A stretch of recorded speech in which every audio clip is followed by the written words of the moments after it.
My cousins live in North Dakota, and I spent the winter break their freshman year in college. We were at their friend's house one night, drinking in her basement with some other girls, and it was really late, like I want to say around 3 a.m. I was falling asleep, so I decided to walk home. They live in a desolate area with lots of snow, and it gets really cold, especially at night. But the houses weren't too far apart, and when the moon is out, it seems pretty light out. The path we always take is straight behind the house through some wooded areas and then more open land. And as I was shuffling home through the snow with my head down, I look up and to my left, 10 o'clock, and probably like 75 yards away is another figure walking in the opposite direction. I saw him a split second before he saw me, and when he did, he kind of just jerked his arms, shoulders up a little bit, obviously startled from the sight of me as I was with him. I laughed out loud for some reason, just from the shock of something, and gave him a little wave like, "Oh, you startled me, ha, sorry," kind of thing. He just stood there and stared at me. I thought he was going to say something for a second, and so I stopped too, just looking at him. He had a full face ski mask on, and I could tell it was a dude, because he was really tall. But he didn't say anything. So for what felt like forever, it's just me and some stranger in a ski mask, looking at each other in the desolate woods in the middle of winter at 3 a.m. A huge chill went up my spine and a voice said, "You need to get the fuck out of here right now." I turned and started walking as fast as I could home. I have never been that scared in my life. I was a little drunk, stoned, and very paranoid. I imagined me walking home from the opposite perspective and the man is running up from behind me with an axe. So, I literally just screamed and started sprinting as fast as I could all the way home, thinking that this guy could easily follow my tracks in the snow, and I'm gonna get murdered.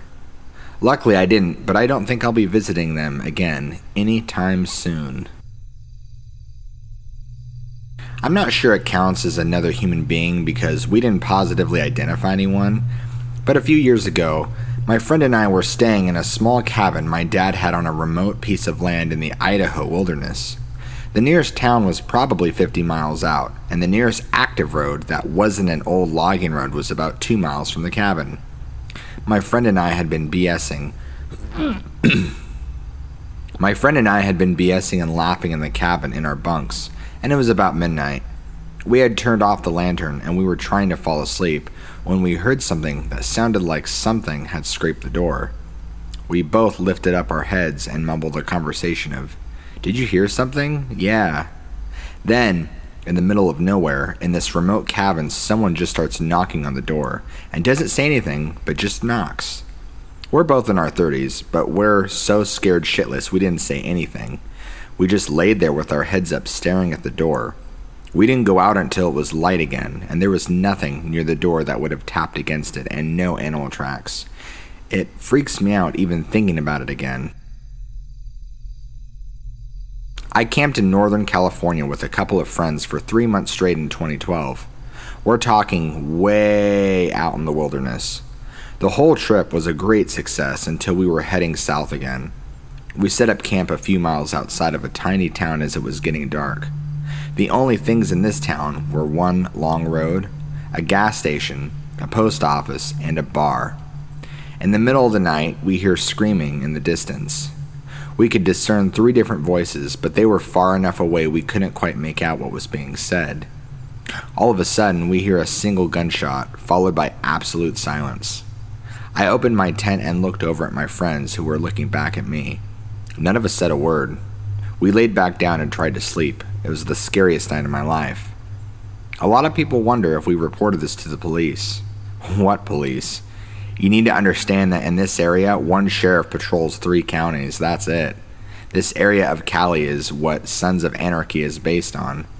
I know that was TV and was dramatized, but there is some truth to what goes on in these areas. The sheriff is most likely in the pockets of the drug runners. It is in your best interest to put your head down and mind your own damn business unless you want to be next. We were kids with no resources, backpacks and tents, hitchhiking through the Northwest. It would have been so easy to make us disappear next. I feel late to the party, but this story seems relevant.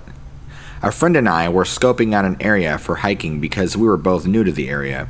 It was probably 6 p.m. but pitch black because it was the dead middle of winter, when it gets dark at 4 p.m.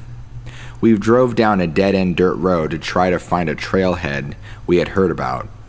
Now, the road is probably only 2 to 3 miles long, and we don't see anything on our way down. We get to the dead end and turn around to head back out the main road. About halfway from the dead end to the main road, we see a man standing at the edge of the road in tattered clothes and covered in dirt, carrying a shovel, staring us down. My friend and I both held our breath until we were back in town and asked each other if we saw the same thing. Hiking off the main trail along a river when I noticed some sweaty older dude in an open Hawaiian shirt has followed me into the woods. I press on until reaching a steep bank and an impasse and turn to head out past him. I swerve through a cane brake to avoid walking by him, but he still stops to ask, "Hey, looking for a good time?" I said, "Fuck no," and nope the fuck out of there. Mapping all livable structures for the census once, we had to take every road, open or closed, every trail that looked like it was possible to find a structure near. In the backwoods of Tennessee, I was training a crew, so I would go one day with each person. I found a lot of cool stuff. Abandoned schools from the 1900s, some weird permanent campsites, all that. Once we were about 4 miles into the woods on foot and stumbled onto a shack that had a moonshine still cooking with a coat hanging on a tree, shotgun leaned against it and all. The girl I was training was all, "Isn't this exciting?" No, it isn't exciting at all to be the guy with a government badge finding an armed person cooking moonshine miles from anywhere. I work on the beach at night, looking for turtles. Most nights you'll see 1 or 2 people with a flashlight or a couple of up towards the dune trying not to be seen. And most times the moon of the sky glow is bright enough that you can see it at least 20 meters in front of you. But one night it had just rained, so no one was out and the moon was covered, and even with pretty good eyes, I couldn't see shit. I was waiting for a turtle to come up out of the water and kept hearing grunting and rustling in the dune. Initially, I thought it was a fox, or at worst a coyote, so I figured it would go on its merry way. Nope. That thing sat there for half an hour making an occasional sound and moving around. The green turtle eventually heard it and was freaked out enough to leave. They're pretty skittish, so it makes sense. By this time, I was by the water, and so I started walking away to go find another turtle, and the sounds followed me. Only this time it started saying things and shouting at me. Oh, hell no, I booked it. Unfortunately, my vehicle was back the way I had come, so I waited on the other end of the beach for 2 hours and then decided it would probably be okay to walk back. When I get back to that spot, a drunk guy is passed out and there's a path of cans leading back into the dune. Damn it. A trail I like backpacking in an isolated area of Pennsylvania was the setting for this odd encounter. The trail has a short section that goes over someone's cabin property and continues on the other side of his yard. It's marked with an orange blaze so you can see where to go. Usually it's an empty cabin. I always do some peering inside since it's a pretty secluded spot. Probably 4 or 5 miles from any major road around. One time, I was hiking through there and there's a large dude grilling outside with about 15 Bud Light cans on the ground around him. I distinctly remember him saying, "Keep it moving, no food here," which I thought was funny since I didn't say anything about needing food. Fast forward the following year and I decide to take my sister, my wife, and her best friend on a trip that takes us through this very spot. As we are walking up on it, I see the dude is there again, which is odd, since I've hiked the trail 100 times and this is the only second time I've seen him. He is grilling again, beer cans everywhere. I see him start to give the keep it moving signal until he sees who I am, and sees who I am with. Now the girls in traveling with are attractive, so I'm nervous all of a sudden. He asks us to stay for dinner, and he says he has plenty of extra food. I tell him no, we are good, just trying to enjoy the trail away from the comforts of home. He gets weirdly pushy about us staying, and I firmly say no thanks, and we are just passing through. I hear the dude mumble to himself as we continue past his house. This is where things get weird. There is a prominent camping spot not far from this section of trail, and it's late. In my head, I want to keep going because I don't want to camp near this asshole. The consensus is everyone is pretty tired, so we set up camp. I'm nervous the whole time thinking this drunk dude knows there are 3 women camping in tents near his cabin. I never get nervous around folk I see on the trail because everyone is usually very nice and wonderful to talk to. This guy just felt off to me though. Fast forward to the middle of the night and sure enough, I hear someone on the trail outside the tent. I'm just praying it's a bear at this point, but I hear the dude mumbling to himself and I panic. I hear him now in the camp. He's going through our shit and is pissed drunk. Fuck. Okay, think. I realize I have a blowhorn on my pack and I use on the trail to scare off animals, should I encounter any. So I unzip the tent slowly and roll out. Dude is fumbling around and it's scary as hell because it's the middle of the darkness in the middle of the night in the middle of nowhere, and I start to run towards him and blow my air horn repeatedly, and it's loud as shit.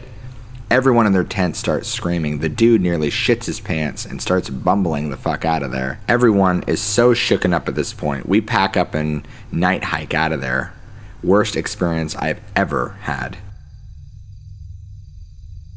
My buddies and I would hit up the desert at night and go four-wheeling on the trails. This one night though, we had stopped for a break and this guy rolls up on us. He asks if he can join us and we say sure. We continue riding and I was second to last, with him being the last one.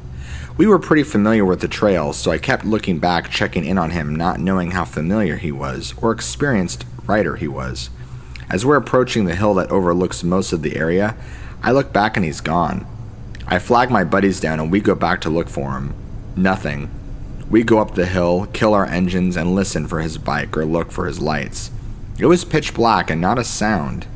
From the hill, I'm sure you could see for a few miles, but there was no trace of him. We looked for him or his bike till about 3 a.m. and were unsuccessful. It still kind of bugs me that a guy just vanished like that. Gosh, I hope nothing happened to the dude. This was maybe 12-ish years back in El Paso, Texas. A lot of the riding desert areas have become heavily populated by now. We were scared out of our minds, so our last thought was to call the cops. None of us had actually talked to the guy, he just rolled up on us. We asked him if he wanted to ride with us and he just nodded yes. We watched the news like hawks for weeks after to see if there was a body found or something, and nothing. It's kind of probable that it was a drug runner, being that it was in a border town. I was on my wife's family ranch, which is about 1,000 acres. I was scouting deer as it was deer season. I had my rifle slung on my back as I was walking through the woods, and as I walk out of the woods onto one of our 2 dirt roads into the property, I saw 2 strangers sitting on the back bed of their white pickup truck. They had rifles in their hands. I approached them with a friendly wave. As I approached them, I kept my rifle slung on my back so to not threaten them. I asked them how they were doing and what they are hunting. They said they were doing fine and looking for deer. I then noticed 6 or 7 beer cans on the ground. They asked me the same thing and I told them that I was good in scouting deer as well. But here comes the hard part. I asked them how they got into the property. They began to mumble and asked me the same question. I politely told them that my wife's family owns the property. I then told them that they should leave. I told them to have a great day and started walking backwards. After about 20 yards, I turn around and start walking very briskly. I heard one shot in my direction. I hit the ground behind a bush and another shot rings out. I hear that whiz. I immediately position myself to fire on them. I see one guy packing up his gun into the back bed of the truck. I take aim at his right leg and fire. I get up and start running into the woods. I hear screaming at this point. After 20 minutes, I get back to my Tahoe and call the game warden and local sheriff. They come out, and after about 30 minutes, these poachers were gone. I told them all the details and descriptions and said I think I shot one in the leg. Next day, I get a call from the sheriff saying they had a guy in the local ER with a GSW to the leg. He sent me a pic via text. It was the guy I shot, of course. He survived and got 4 years in prison because this was his first felony. They never found the other guy. In college, I lived near the edge of a city, and there was this road nearby that widened through some forest before opening up to some farms. It was rarely used by cars, and people avoided walking there because there were no sidewalks and it went nowhere. Halfway down the road was this abandoned property that had apple trees that produced a ton of fruit that always ended up on the ground. One evening just after sunset, I passed the property on my way back from a run, so I picked my way into the brambles to grab some apples. After I got a couple, I circled back around some bushes to head home, and right in the path was this middle-aged man creeping towards me with his hands spread like he was hunting something, and I just fucking lost it. I screamed and kind of flailed my arms so the apples flung towards him. He also jumped and went, "Oh no, sorry, I thought you were a deer," and backed up into the road. He was super embarrassed and apologetic, and I was way too happy to not be getting murdered to get mad, but holy crap, I thought I was going to have a heart attack. I was hitchhiking in Greece, got dropped off at a crucial fork in the road for my journey in the middle of the night by a super nice guy. Had to camp for the night in the middle of nowhere and start again in the morning. His were the only headlights I saw from getting out of his vehicle to walking a half-mile into the woods. I set up camp, had some whiskey, and started to doze off. Before I could, though, I heard footsteps coming toward me. At this point, I'm freaking out. I hear someone right outside of my tent, and I yell, "I have a weapon!" and start to open the tent, and they bolt. I see a figure running back towards the road. I closed the tent and stayed awake for 8 hours until the sun came up, fighting a sleep-deprived drunken sleepiness the whole night. It was the worst night of my life, but I never saw whoever it was again. I used to often spend my summers bouldering with my friends by a relatively large forest that was about an hour and a half away from where I used to live. We used to spend some time of the nights camping out there just to save some travel costs and time. Anyway, I think this was roughly like the third or fourth time we were out there camping. My friend had left all of her climbing gear and her rucksack just outside her tent, or we definitely think she did anyway. The next morning we found her boots, a few clothes, and all of her chalk powder had disappeared entirely. We figured that it could have been completely feasible that she misplaced it, although we were quite sure that they were next to her tent. We didn't really want to believe that they were stolen. Anyway, we didn't read too much into this and just stupidly said to ourselves that perhaps she had left it by the boulders and some animal took an interest to it. I know it sounds dumb, but it was very reasonable for us to assume at the time. Anyway, fast forward about a year, and we're at the same spot as usual, sitting by the tents and chilling after having some food. Mind you, it's pitch black out at this point, and only the camp area is lit by the fire. I go somewhere a bit out of sight for a slash, and what do I see? A dude in a full-on ghillie suit laying on his stomach looking right towards our campsite. I kinda stood there frozen as this dude clocks that I've seen him, and he just bolts it out of there. I don't know whether the event to the year prior was relating to the ghillie guy, but this definitely has stuck to all of us, and we haven't been back there since, which is a damn shame. Out in the boonies, about to do some shooting in the woods, truck comes over on the ridge on a one-lane logging road. Seeing the oncoming vehicle, we pull over as far as possible to allow them to pass. They don't pass. They pull up as close to my vehicle as possible. I mean inches, if that. Kept our rigs from touching. Two country-ass hicks in ragged clothes drinking beer with rifles across their laps. The back of the truck is full of lumber, since this was a logging area. We say hello, silence. Ask if they are shooting, silence. They do nothing but sit quietly and stare at us. Then a dozen vehicles come over the ridge in a line, and these vehicles are packed with lumber, minivans with the bucket seats full, a Honda Civic with the back seat, shotgun and trunk teeming with lumber, all of which is being illegally stolen from the lumber company that felled the trees but hasn't transported them. Literally felonious amounts of lumber being stolen, and we are the only witnesses, out of cell range in the middle of nowhere. My buddy has his handgun drawn on low. Mine is pressed to my car door, pointed right at these guys.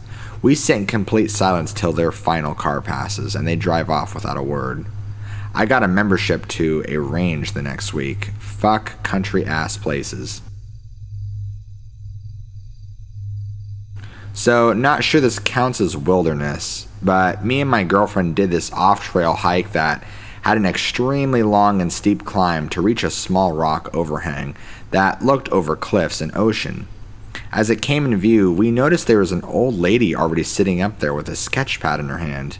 So, we started making jokes saying that maybe it is not a woman and it's actually Norman Bates waiting to throw us off the cliff. So for 20 minutes we are kidding around along these lines, and for the final approach you cannot see the top because it was so steep. So we finally make it into this tiny little overhang, and the old woman turns around to look at us, and holy shit, it's a fucking insane looking dude wearing a dress and has his hair in small braids with rubber beads. And to be clear, this was not a trans person looking to be herself in the wilderness. This was an escaped convict, hardened face looking psychopath. We said hello, and he said nothing but just stared at us. We tried to act like we did not just shit our pants, and calmly about faced and headed down. My boyfriend, our dog, and I went camping up this Forest Service road in BC, Canada, that I've gone to about well over 20 times. Midweek, early in the season for most people, we have the place to ourselves. Around dusk, two guys bomb up the road on quads, had to go past my car to get to the river. We don't think anything of it. And about an hour later, one guy left, other guy is still at the river, so after a bit I go ask if everything is all good with his quad, thinking maybe he ran out of gas and his buddy went to go get more. Dude was very surprised by the fact that there were people there, had no idea that they went right past my car and our campsite. Apparently his quad was fine, so I head back to our site. We're peacefully making dinner and hear yelling over the sounds of the river. Both of us thought it was odd, but hey, people are weird. He's yelling things like, "Fuck you, you ruined my life," and unintelligible angriness. About an hour of this and we're wondering what the deal is. It's fully dark, we've got the campfire going strong, and Buddy fires up his quad. We're a little bit higher up than the road, maybe 5 feet, and he stops at the entrance to our site. My boyfriend walks over and Buddy is all, "Oh, there's people here," and starts asking questions about how many people and how long we've been there for. My boyfriend lies and says there's a few of us and more coming. Buddy goes off in his quad past my car, which is parked about 10 feet down the road on the way out. Well, about 10 minutes later he comes back, past the car, past our site, and has some more strong words with the river. Another half hour of yelling and he gets back on his quad, goes to drive back out and stops right near my car.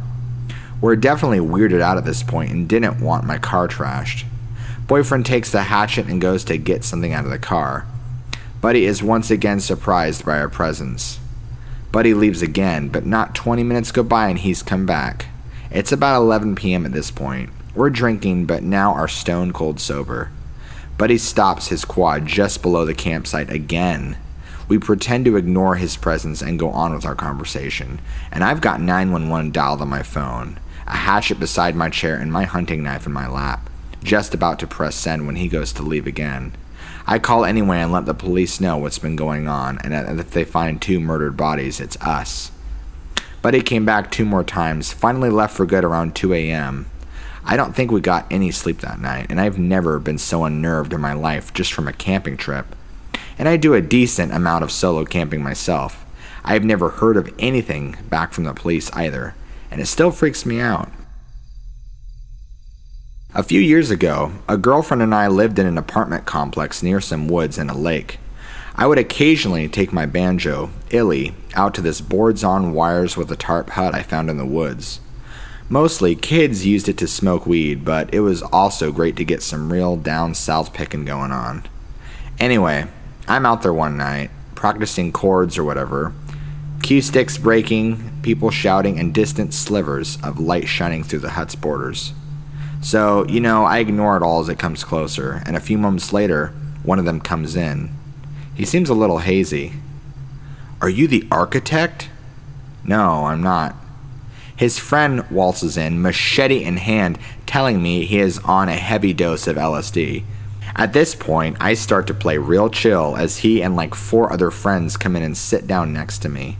They start telling me how euphoric they feel, how the banjo playing was euphoric, and how he brought his machete in case they were crazy woods people. Anyway, my then girlfriend calls and I calmly tell her I met some friends. She asked if they were high and if I was high, and when one of them shouted that they were on LSD, girlfriend wanted me to come home right away, and I told her I would be soon. Really, I just didn't want to immediately upset the machete wankers just in case. Eventually, I tell them I need to get home to my girlfriend. Bonus story, I get to the apartment and get chewed out for not coming right home after she got off work, telling her I was trying to be careful around machete, LSD wankers, and was trying to not die. But it didn't matter because she was a narcissist like her then dying father.